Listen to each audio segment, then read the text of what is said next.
Well, John Lee Hancock, director of Saving Mr. Banks, your film is now ready for the public to see. What's that feeling like to have it all finished earlier this year and now everybody is going to start seeing it? It's fantastic. It's the first time I've had a movie where we weren't racing for the finish line to finish with a release date and to make prints and everything. So having this one, on the shelf for 5 months, we knew the release date early on was going to be around Christmas time. It's fantastic because you don't feel rushed, but it's also hard to wait because when you're proud of a movie, you want to show it to people. Now, this is the story of the making of Mary Poppins, how it got to the Disney company and so forth. What was your first interaction with Mary Poppins earlier in your life? I don't remember seeing it in the theater, but I know I'd seen it 3 or 4 times before I read the script, and I have kids too, so you certainly see it with them.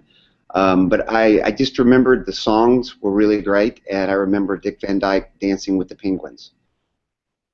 Now, you write a lot of your own movies. In this case, Kelly and Sue wrote this screenplay. Was that hard for you to get your mind wrapped around the fact that you weren't writing the screenplay for it? No, I mean, I had one of the best things that happened to me as a director was when I did The Rookie. Mike Rich wrote the script, and it was a terrific script. And so I really had to learn the job description, if you will. And I think for me, I look at it as my job is to interpret the script, and to try to make the very best movie possible from it. And so I like to engage with the writer, have him with me during preps for any adjustments and changes we make. And even when I write a script that I direct, I tend to wear the director hat and say, now I've got to interpret this. They're two very separate jobs. So no, it's the same job for me. Now, your last film was The Blind Side, right? Yes. It's been a while since that. You're not one of these directors that does a film a year like some do. Well, why this movie and why now? Well, I like to. I guess there's several factors. One, I like to write as well. I also have a family, and if you're off on location, which seems like you're always going to some place if you're directing a movie. This was great with Banks because we were in town, but you miss a lot. You miss school, you miss sports, you miss hanging with your kids, your wife. So maybe I'm lazy, or maybe I'm thoughtful. I don't have any idea why it takes so long between. But the other reason is it has to hit me in the gut, whether it's something I'm writing or whether it's something that is sent to me as a director. It has to really resonate with me and be something that I think about, because you're going to be on these things for 1.5 years minimum, and so it's not a date, it's a marriage, or at least at 1.5 years a Hollywood marriage. That's the story of P.L. Travers, who wrote Mary Poppins. And if you'd read this story outlined to me and said who would I like to cast in it, I think everybody in the world would have said Emma Thompson. So you got the perfect person here. Was it hard to convince her to do the movie? No, I mean, Kelly Marcel's script was so beautiful that everybody that read it wanted to be involved. My first thought was Emma as well, and so we all said, yes, let's try to get her. And she had read the script, and I flew to New Orleans, and we had a lovely dinner and said, let's do this.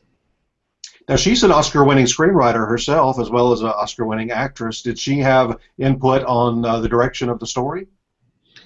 She's so smart that you'd be foolish not to prick up your ears and listen when she has thoughts. That said, she's so professional. Tom's the same way. Obviously, he's a mogul in his own right, having produced and directed as well as being a big movie star.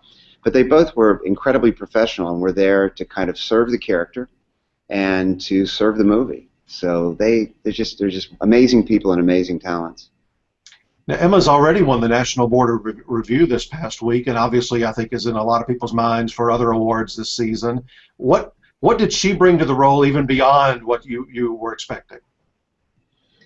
The thing that she embraced from the start that she knew would be difficult, and why this is, she says the most difficult roles that she's played, is she embraced the contradictions. It would be very easy to play this more like just a stereotype, if you will. And she talks about, she could have played it just as a crone, and it would have been funny, and it still would have been moving, but it wouldn't have been as layered. And I think PL in turns could be old and weak or sprightly, and she could also be sensual, and she could also be childlike. And Emma has the skill to be able to do that and turn on a dime and be one thing and then the next and then the next. And I was just constantly amazed every day at her work.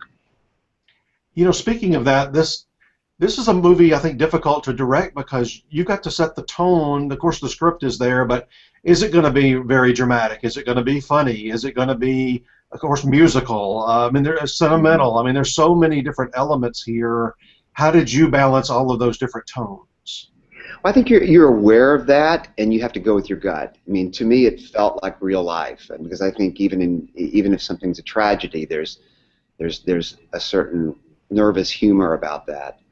So I like with The Blind Side, I think that movies can be dramatic and moving and funny, and probably should be, or at least that's what I appreciate and enjoy about the movies that I become affixed to, if you will.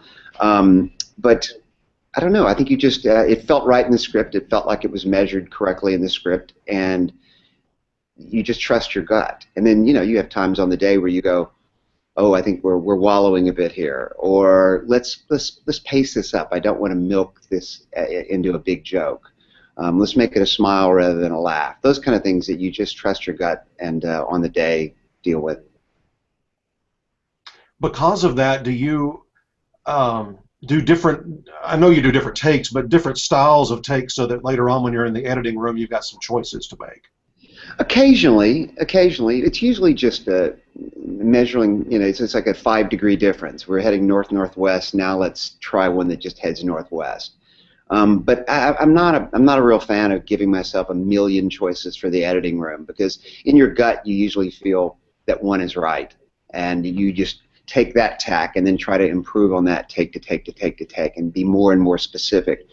For me, if I were to open the floodgates to let's try this, let's try this, let's try that, then with any of those approaches you never get to be as specific as you might want to be with the behavior, playing with the words, with the performance. Now, the other main role, of course, is Walt Disney, played by Tom Hanks. Now, I've got to admit, on the surface, I wouldn't have thought of him necessarily, at least based on looks, but you do need an actor with a lot of charisma if they're going to be playing Walt Disney. What was his first reaction when you approached him? Well, he had also read the script and knew that Emma was involved, and they had never worked together, and so he was excited about that possibility.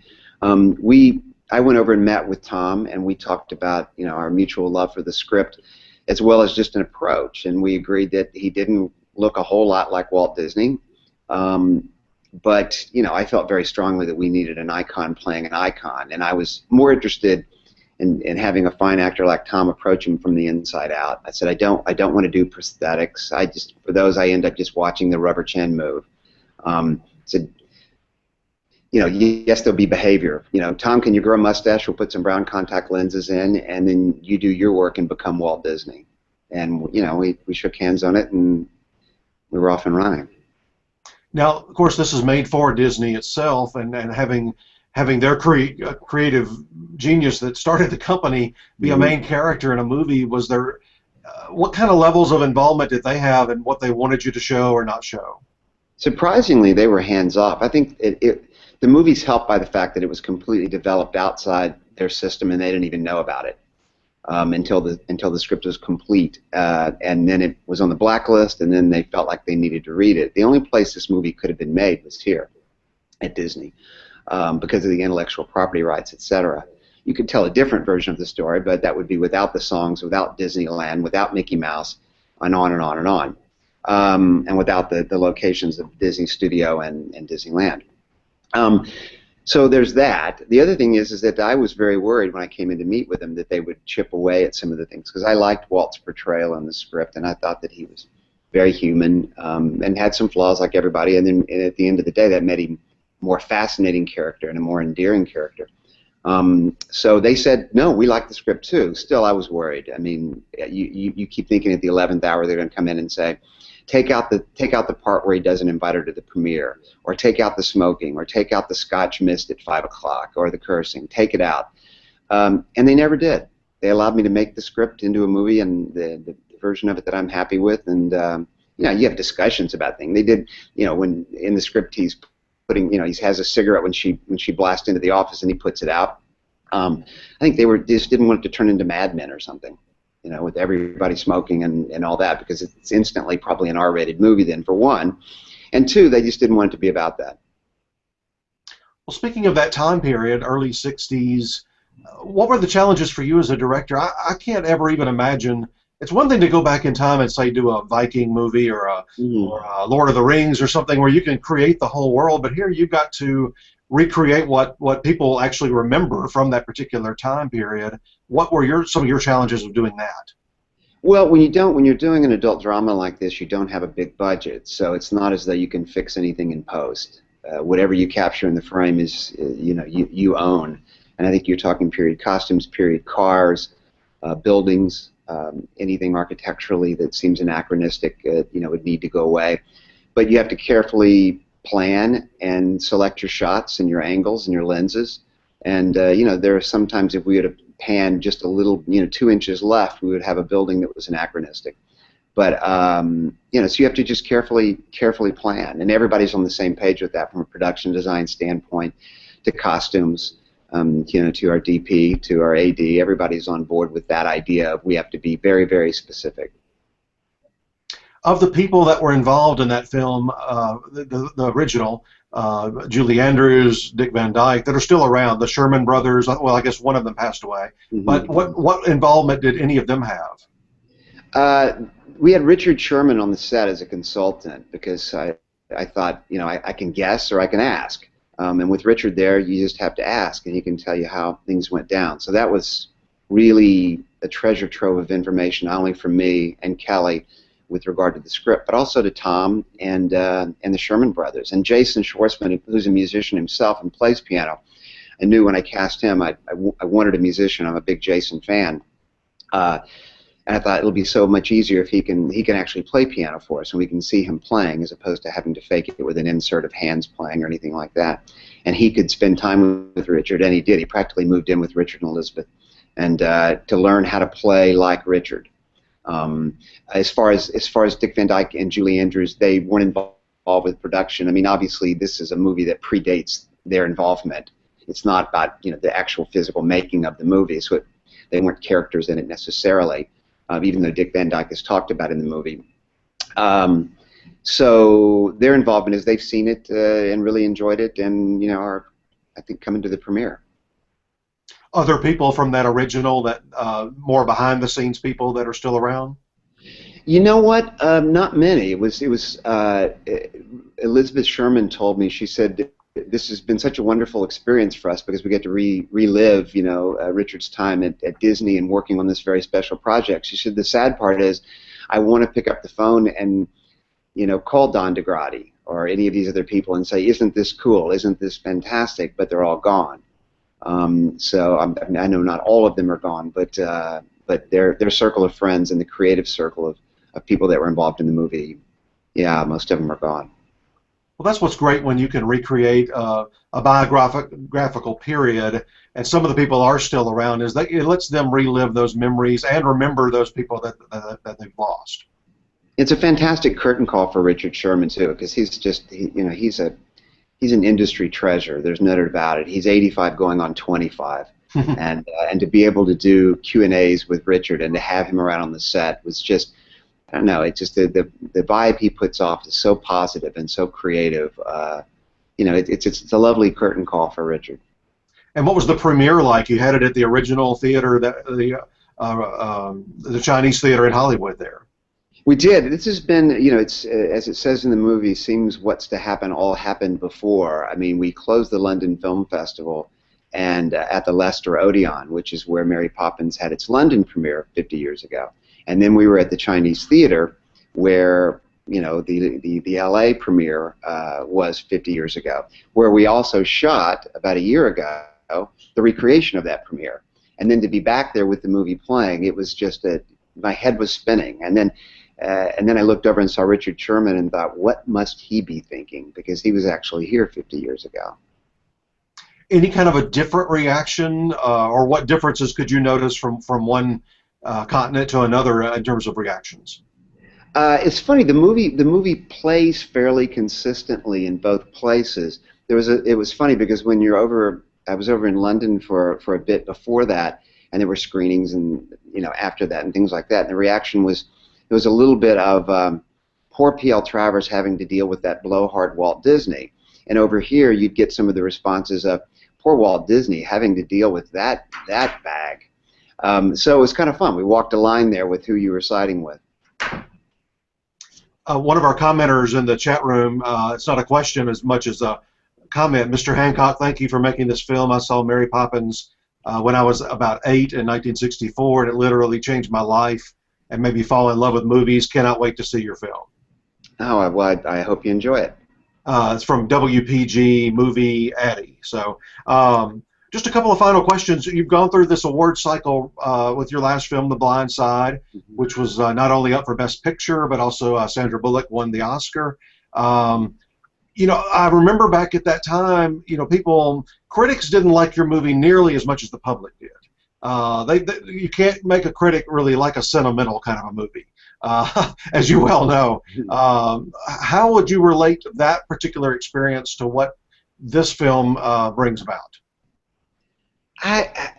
You want everybody to see your movie. You want everybody to love your movie. It's impossible for that to happen. We live in a very cynical world, and I'm not all about inspirational movies. I love tough movies, but more than anything, I want movies that stick with me, that are resonant. And I think The Blind Side was one. I think this is certainly one as well. It's all you can do. The first person you have to please is yourself. And when I read the script, I had in mind the movie I wanted to make, and this is the movie I wanted to make, and I'm very happy with it. So at some point, the older you get, you're able to kind of push everything else aside. Not that you're not listening, and not that you don't care, because you do care. You want people to love your movie, because you did spend a year and a half of your life on it. But most important is the fact that that I love it. So and I hope just like with The Blind Side, I hope that it finds Saving Mr. Banks finds an audience, and I think that it will, and I hope people enjoy it. Well, just listening to my family and friends around Thanksgiving talk about movies they were looking forward to seeing here for the month of December, if that group alone is indicative, they were all excited about seeing Saving Mr. Banks. I think it's one of those family movies, and it relates back to their childhood with Mary Poppins, and they trust you because of The Blind Side and some of your other films. So I think you've got a pretty good December coming up. I hope you're right. You're always a little cautious about when your movie opens, about trying to think what the box office is going to be, because I'm wrong as often as I'm right. But it's one of those things where if the first question that a studio asks about a movie is, do 15-year-old boys want to see it? And if they don't, then maybe if you get a lot of actors to work for less than their rate, you can make the movie for $30 million. If they do, they'll give you $200. So we're in that adult drama range, and it's the movies that I love, and we're really, really fortunate this year to have so many unbelievable movies. I've been watching these movies. It's just an incredible year, and I have to cheer for them all and hope that they all do well, because that means maybe the studios will continue to make adult dramas. It's one of the best years I can remember for films, and such a wide range. Yeah, isn't it true? They don't feel, everyone is different than the other, which is fantastic. I didn't do my research on this, but I think you joined the Academy in recent years, right? Just recently. I'm a proud new member. Yeah, I thought I saw your name on the list either from this past summer or the summer before. Will this be your first time voting?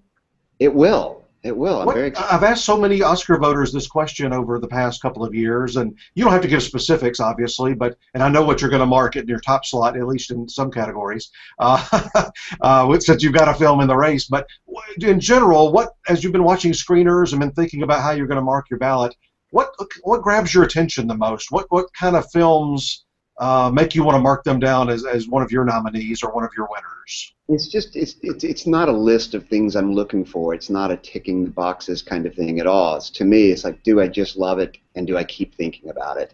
And there are a bunch of movies I've already seen this year that certainly, I mean, it'll be tough for me to fill out a ballot, because there are a ton of really fantastic, beautiful movies that I think are going to stand the test of time. And I guess you're in the director's branch? I'm in the writer's branch. The writer's branch. Mm-hmm. So many different styles of good films this year. Yeah, absolutely, which is fantastic. I was thinking about that the other day. I've done a couple of panels with other directors, and you'd look around and you go, every one of us has a different style of movie, and they're all fantastic, which is great. When you do mark down, I remember what Chris Cooper, when we interviewed him last week, said. He kind of was like you in terms of more general, but he just said, I want to be surprised. I want, in his case being an actor, he said, I want that actor or actress to show me something they haven't done before. I think that's a great answer. I'll go with Chris on that. You and he can get together and go over your ballots. Well, thank you very much. Good luck with the film, not only with the box office, but also with the awards coming up. Thank you so much. Thanks for the interest. Appreciate it.